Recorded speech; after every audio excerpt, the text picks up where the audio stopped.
عبد الله بن حذافة رضي الله عنه markii boqorkii Ruum soo xiray waxa loo bandhigay laba shay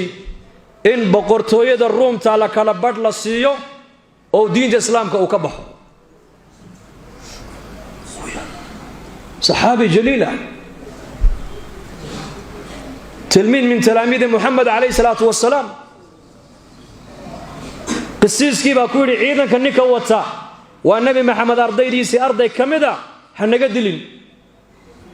نصرانية دو بندق وحلي وحو دين تاكو دور سكرنا هلا صيو سن السارة إسلام كأقول سعوتا وسد عن سبيل الله يقول نقضو لكن وحينا كور قبيني نبي محمد صحابة ديسو إيمانك وقو عرب كما الدولي الله إيمانك وقو قلبك الدولي الله القو دولي الله قلبك وألزمهم كلمة التقوى وكانوا أحق بها وأهلها إيمانك الصحابة ما هم عرب كالدولي الله من ما أدوية لداف سنكر ماها ومن قلبك وقو إيمانك فريستي وين إلهي كتعلق سن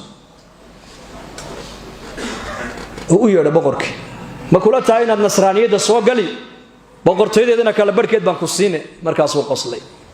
wuxuu boqortooyadaada oo dhameestiran oo waxba laga reebin iyo boqortooyada carabi ay haysato hadii halka la ii dhigo oo la igu yiraahdo diinta islaamka ka baxo dib ugu noqo wallahi inaan yeelayn buu kay wallahi ma facaltu buu darfata ayn diinta islaamka ka baxo iskaga noqo waxa soo mulkiyeena qaado ma yeelayo buu boqorkii baa ku yiri waan ku dilaynaa دوابا نيحدنا هاي بيقول هذا يدل سر ونيحدنا إحدى الحسنيين بيسوق يعني يكون إما النصر وإما الشهادة إما إن يقول هلان أو تمكيني هلان وإلهي قرقار كيس الله بلن قادر عنده كو أركان إما إن الشهادة هلان فردوس يتقان لو شهاد بيد وحبوه ما أركان وحال الله السماء مركا بغرك أمر وحكو بحيي دريوا وين وصليد أو كركرايا ayaa hortoodii la keenay laba nin oo muslimiintii inta la soo qaado isaguna arkaayo ayaa la diinta islaamka ka noqda kama noqonay nabi yiraahdeen markaas la qabto labadii nin basada loogu tuuray qof bini aadan oo nool oo dhari saliid oo karkaraya loogu tuuray ka warrama subhanallah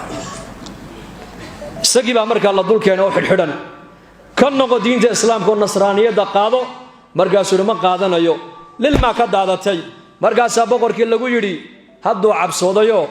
waxaan u maleynaa inuu gaaloobayo hadda markaas loo bandhigay nasraaniyadii oo hay gaalow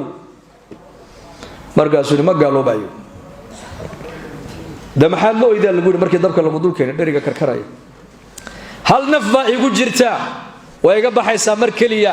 waxaan tamaniyay jirkayga inta tin ku taala in la tirin lahaa oo intaas ruuxa la igu abuuri lahaa oo mid walba intoo mar halka la dul keeno ilaahay dartii iiga bixi lahayd taasaan tamaniyoon haysano ka ooyaya buu ka yiri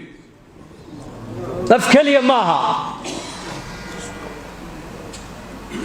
kuma yalna fa in lagu abuuri lahaa oo mid walba halka intoo la dul keeno ilaahay dartii iiga bixi lahayd taasaan tamaninayaa mana haysta buu ka yiri boqorkii baa yiri kan dilgiis wax noo tari maaye haska sii deyno waayay sii daaya ma kula tahay buu ka yiri madaxa inaad iga dhunkan waana ku sii deyne markaas uu magaal baan madaxa ka dhunkada sagii baa isla shuuraystay shardi buu ku xidho wuxuu hadii muslimiinta ila xidhan aadii sii deynaysid haa waan ka dhunkan hadii kala ka dhunkan maayo buu ku yiri markaas uu waxaga iga dhunko markaas uu magaal baan madaxa ka dhunkada anoo asxaabtii nabi maxamed kamida ragga uu sii deynaya Soomaaliya waa ka dhunkan ila bariba jihaad baan ku soo celinay kala bixmayna عجيب أصحاب الرسول رئيس وقالان عمر بن الخطاب صود ويي إنه قال ماذا حكى صود كذا أيا وش جايب على يلو رجل الله السعودية عمر كويري عبد الله بن حذافة هدون كانوا هالسلام إنه هالصود وين وايو قال ماذا حكى صود كذا إنك أنا هبل دبده وبحي هبل دبده وبحي هبل هيد بولا شنايايو اسكو توستay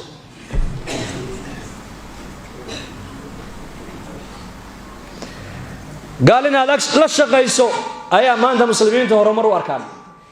gaalada dhulkooga inaan tagno ayaa maanta muslimiinta horumar u arkaan iyakuna raggii la soo daayay dhunkashada lagu soo daayay baa Umar kule gaal buu madaxa ka soo dhunkaday ha salaamin Umar baa yiri balukaadii ha wareystay sidee ku dhacday inaad nin gaal madaxa ka dhunkata wuxuu iyaka ku soo daayay buu yiri si marka uqdadii yareeda qalbiga u gashay Umar uga biyay buu yiri haqqun ala kulli muslimin an yuqabbila ra's Abdullah ibn Hudafata wa ana abda'u bidhalika buu yiri qof kasta oo muslima waxa xaq ku abu yiri Umar in maaragtana Abdullah ibn Hudafa oo madaxa ka dhunkado anigana ka bilaabayo buu yiri anigana ka bilaabayo ilaahay bay ku xidhnaayeen islaamnimaday ku xidhnaayeen addoommo waxay noqdeen ilaahay uu iska leeyahay sidii ilaahay doonaya markay yeeleen sida iyakuna ay doonayeen baa ilaahay adduunka u yeelay